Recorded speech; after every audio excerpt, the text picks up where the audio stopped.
Hey y'all, welcome to Tea on the Porch. Am I the a-hole for preventing my sister access to my food? My sister, 31 female, is staying with me temporarily after leaving her husband. I, 30 male, have a small apartment, but I let her move in because she had nowhere else to go and she's 6 months pregnant. I wasn't very pleased about this situation, but she is my sis after all. The main issue has been food. I'm pretty disciplined about what I eat because I am in bulk stage and hitting the gym regularly. I portion things, label them, and plan them for the entire week, but every day something's gone. Makes me crazy. I understand completely. I am one of those people that if I have food in the fridge or in the cabinet and I know it's there and then I go to get it and it's not, that drives me crazy. She'll drink all of my expensive shakes. Oh my God, hell no. Polish off meals I've prepared for work, eat snacks I've saved for post-run, and even finish leftovers I was planning to turn into new meals. When I bring it up, she shrugs and says things like, craving hits hard, or hormones, or you are being mean. Wow. Coming from a mom, like, dude, you could get your own food. Like, especially if someone's asked you not to. Like, that would drive me crazy. I asked her to replace things she finishes, or at least ask before taking something for real. Or, hell, manage her own food for God's sakes. She refuses to do anything about it. Yeah, no, I definitely put my foot down. So last week, I ordered a small mini fridge and set it up in my bedroom. It's just big enough for my meal prep, snacks, and drinks. I didn't make a scene about it. I just quietly started putting all my stuff there. She noticed 2 days later and got pissed.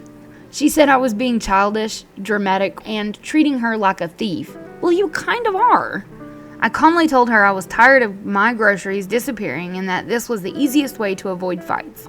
Now she's sulking and has told her parents after her failed marriage, her brother is also alienating her and she is just a burden for everyone.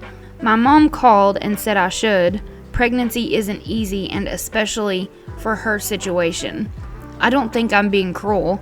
I'm still letting her live here rent-free. I have even offered to order food or cook together, but I just want my food to be left alone. A part of me understands she is going through trouble, but at my expense.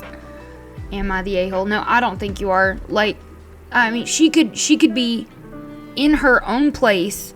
She could be a single mom, which she's going to be. A single mom raising a kid, she's gonna have to worry about all that. She can't just take what she wants and do what she wants and, like, I mean, at least she's getting somewhere rent-free. That's not easy. Like, trying to keep up food for two people and paying bills and stuff like that. Like, that just, not to mention, you've set a boundary and she's crossing it. Like, that's not okay. It's just not. Everybody should know that. Once you set a boundary, that person should respect it. And if you can't respect that, then there's consequences. So, I mean, of course. Let's see. Sending her to her parents. That's not a bad idea. Let them deal with her. Where she is going to stay once the baby is born. You've got bigger problems than groceries if she won't even contribute to food costs. No doubt. Sending her to parents. Now I'm sure she does feel like a burden. Which, I mean, you can't just go and stay with, like, even if I didn't have a brother or sister and I went and stayed with just a friend, I still wouldn't do that. Like, you ask before you take things, especially when someone sets a boundary, or have some respect. You're in someone else's house. You're not in yours. You can't just take things like you want. It's not how things work. That's probably best. Maybe also send them your mini fridge so your parents can stash away something for themselves to eat. So it looks like the long-term goal is for him to send her to his parents, which is definitely a good idea, but I would I think that she needs to start trying to get her life together. Because if you've got a baby on the way, you've got more problems than just worrying about food, girl. Like, you're getting ready to be a single mom. You need to think about that. But seems Reddit agrees. Not the a-hole. Am I the a-hole for cleaning too loud the night before my wedding? You shouldn't be cleaning before your wedding. You should be resting or having fun. Hi guys. I'm coming here to see if I am viewing my situation wrong. I am so stressed out over this. Let me start with this. I, 20 female, and my fiance, 19 male, are getting married tomorrow. We are going to have a courthouse wedding, and we couldn't be happier. We live together in an apartment complex on the second floor. We just got a new neighbor that lives below us about a week ago. I'll call her Sharon.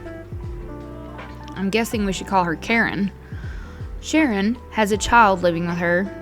Around the day she first moved in, I was walking around our apartment and stepped on a squeaky spot in our floor. I didn't think much of it until Sharon started banging on the ceiling at me. Yeah, let's call her Karen. I'm good with that. Let me point out that the apartment complex we live in is old. I can constantly hear our upstairs neighbors walking around and even yelling. I felt bad and tried to be quieter. She then proceeded to bang on the ceiling, following where I was walking to, so I tried to walk lighter. Girl, you should not have to do that. You shouldn't have to do that. Tell her to get a top apartment if she doesn't like hearing people live. You shouldn't have to walk on eggshells because someone underneath you hears a squeak. They can get over it. I mean, you're not blaring music. You're not running around really fast or stomping. You're not screaming. Like, if you're just living your life, she can get over it. Boy, do I know how you feel. Been there myself. A few days later, my fiance was home, alone, playing video games. Sharon came up to our apartment and banged on the door. Oh, my bad. Karen. She asked if we were stomping on purpose because apparently we had woken up her kid in the middle of the day. He proceeded to tell her to stand still and listen for a second, because if she did, she would hear our upstairs neighbors walking around and talking.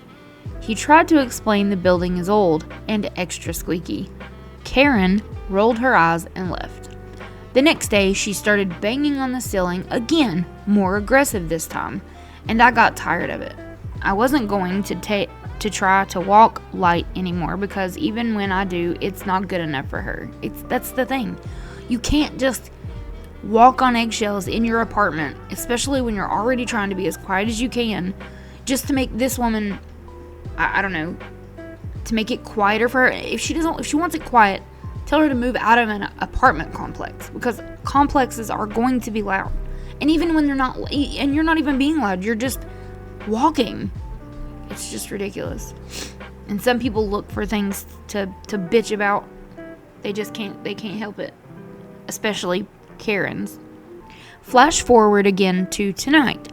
I just don't know what to do anymore. Me and my fiance were cleaning, and she started banging again. And I am sick of it. Maybe this is where I went wrong. I got so mad, I stomped a couple of times back. This ended up in us going back and forth for about a minute. LOL. I then got a call from our property manager. We will call her Ashley. Ashley asked why we were being loud. I told her we were cleaning, so we didn't have to clean before our wedding tomorrow. Ashley stated that Karen had come up to our apartment door. Wait, the property manager told you that this woman came up to your apartment door and recorded every noise out of our apartment. Ashley told us that it was unacceptable. Well, yeah, if you're going to be outside the door, you're going to hear it a little bit louder than it's going to be in your apartment. And I'm sorry, but is that not a law? Is she not breaking some kind of law? Like, excuse me, peeping Tom. Can you not get back to your apartment? Like, if you can seriously be that loud and she can hear you, then that's one thing. But coming up to your door, that to me is unacceptable. That's a boundary that should not be crossed. Like, and of course you're gonna hear more outside the door. It's just, wow. I understand I was in the wrong for stomping back, but the anger just built up over time, which is completely, it's understandable, especially when this woman keeps banging for nothing, just as much as walking across the house. That's ridiculous. I understand I was in the wrong for stomping back, but the anger just built up over time. We didn't even want to live here anymore because of Karen. Me and my fiance cannot leave until November. Side note, we had to change where we were going to hang out with our friends after our wedding because of Karen. We are sure she will call the cops on us if we ended up having it here. So, turns out all of the cleaning was for nothing. Well, I'm sorry to say. But she's just gonna have to get over it. People have to live.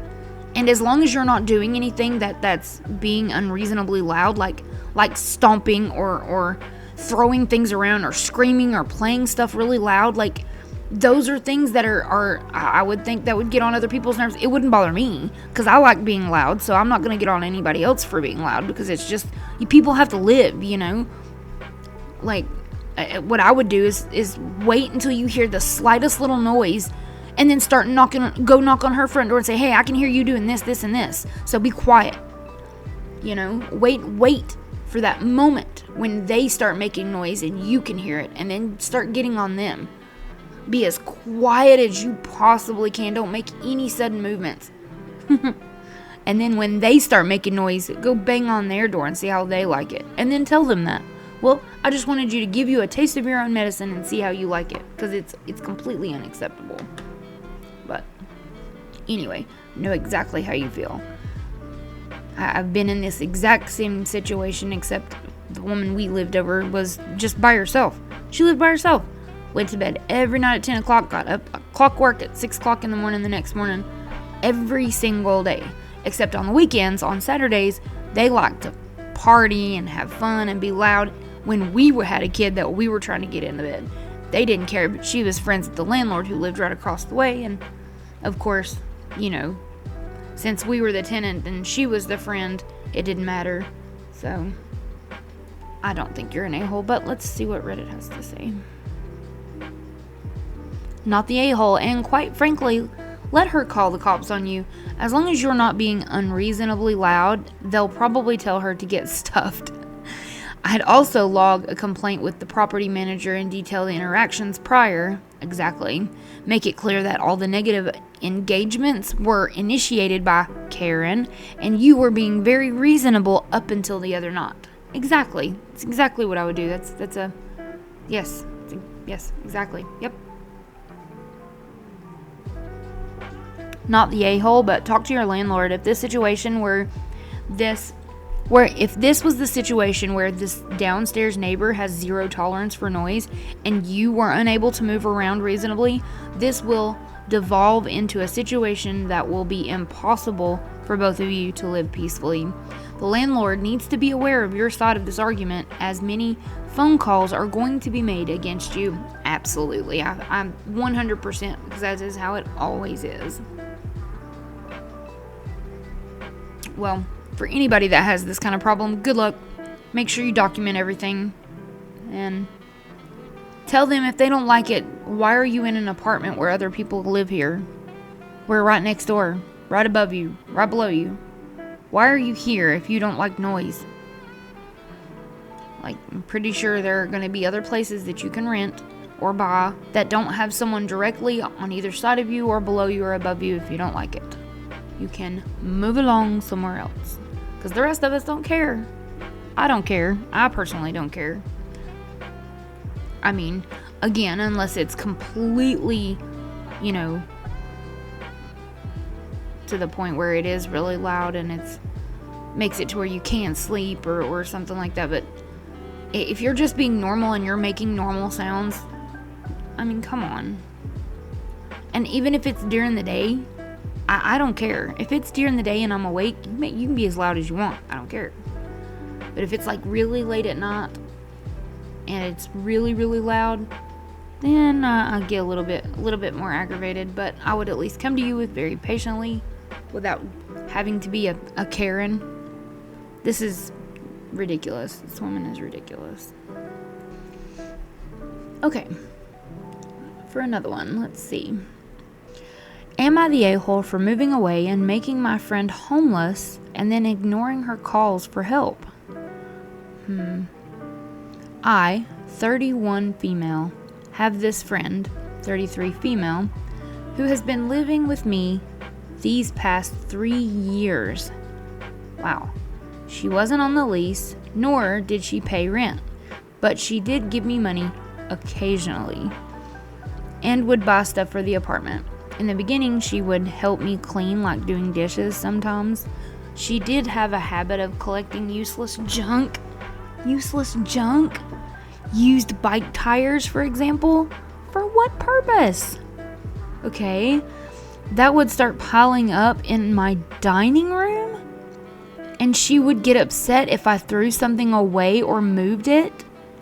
Oh, hell no. Absolutely not. Nope. We got into a few arguments over it. Her reasons being that these items was all she had and that I wouldn't understand because I grew up privileged. Honey, I grew up one of the poorest people, and even I don't understand collecting used junk and storing it in a dining room. Like, first of all, I can't see, like, what possible reason would you have for used bike tires? I mean, unless you're using them on a bike, and you're not, you're just storing them up. Even putting them in an actual storage unit, I still don't understand. But definitely sitting them in piling stuff up in a dining room, like, for what possible reason? Makes no sense. No, I'm sorry, but even privileged or not, that makes no sense. So of course, I didn't see what the big deal was throwing away these items. I still don't, to be honest. After a while, I began to feel a lot of resentment towards her, and I felt she had started taking me for granted. 3 years? After 3 years, she's been taking you for granted for a while. For sure. I ended up moving. I told her I planned on moving 2 months prior, but she didn't seem to take me seriously. Or maybe she assumed I was taking her with me. I don't know, but I moved. And because of that, she is now homeless. Well, I mean, when you live with someone for that long, at that point, you know that they just don't care. She's been calling me daily saying she doesn't feel good and that she doesn't know what to do, and now she just sits in front of 7-Eleven doing nothing. Here's a thought: get a job. Go work somewhere. We all have to do it. I stopped answering her calls, and I feel bad, but I just don't want her living with me anymore. I completely understand. It's like she's completely dependent on others to come rescue her, and it's exhausting.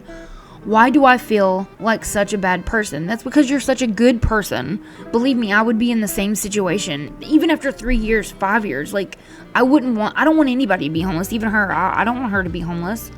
But there comes a point in life when you realize that you're going to have to pick yourself up and do it yourself. You have to get a job. You have to take care of yourself. You can't be in that mindset or you'll never do anything. She needs to find a way to do it on her own. Should I help her, or is she just trying to manipulate me? She's definitely trying to manipulate you. Edit. Just wanted to add more info about my friend, as it may influence the overall opinion of her. She grew up in foster care and aged out at 18. Aww. She had the same caseworker since who has helped her with housing in the past. She sees her caseworker about once every few months. Also, she has a high school diploma and was a licensed massage therapist. And there you go. Use that and go get a job. She could do so good with that. But she said she couldn't renew her license due to financial reasons. Well, Go and get a job, a waitressing job. Most of my life I've been a waitress. I was a waitress when I was still in high school, and I worked from the minute I got out of school to 11 o'clock at night, sometimes 12 o'clock at night, and then I would go home, go to bed, get up, do it the next day. It's not that hard. You just have to want to do it. That's the thing. You have to want to do it. She said she couldn't renew her license due to financial reasons and just sort of fell off and hasn't been back up since. This was in 2015, 10 years ago. I personally wouldn't want to live with somebody. I've been in those situations where I've had to sleep on someone's couch because I didn't have nowhere else to go, and even sleep in your car because you didn't have nowhere else to go. I get it. I do. But I could not imagine staying with someone and having them. I could not imagine being completely dependent on someone. That would drive me insane. I couldn't do it. And especially if she has a license, maybe she needs to renew it. Surely it ain't that much. I mean, even if it is, and I feel like if she was working, even if it was just a part-time job, this woman probably wouldn't mind her staying there. Now, the junk piling up, I think, would be a boundary, but still, save up, get a job, save up, go get your license renewed, do something for yourself. I would go insane. I would absolutely go insane. I feel for her, man. I hate it, but that's just life, You can't just be dependent on somebody else. I definitely not the a-hole, and you even feel bad, so you're definitely not an asshole in my opinion. But I'm kind of curious to see what the comments say. Not the a-hole. You didn't make your friend homeless. For whatever reasons, your friend has issues that maybe make it hard for her to do stuff, but you basically supported her for 3 years. She could have done something, anything, in that time to work towards self-sufficiency. That's what I'm saying. Yes, it sucks for her, but it's not your fault. No, it's not. It's not your fault. And then, in some cases, it's not really her fault either. I get it. I was in foster care for a very, very short amount of time, and I was kind of young, but I couldn't imagine being in foster care for my whole childhood. That would be hard because you're constantly bouncing around from one house to another, and you don't know these people. You don't know what kind of hell some of these other people could be going through. And then to be phased out and just to be dropped off like they don't care anymore, which they never really do anyway. It really does suck. I do hate it for her, but she's an adult. She should know that it's all she has to do. Go around and just put in an application.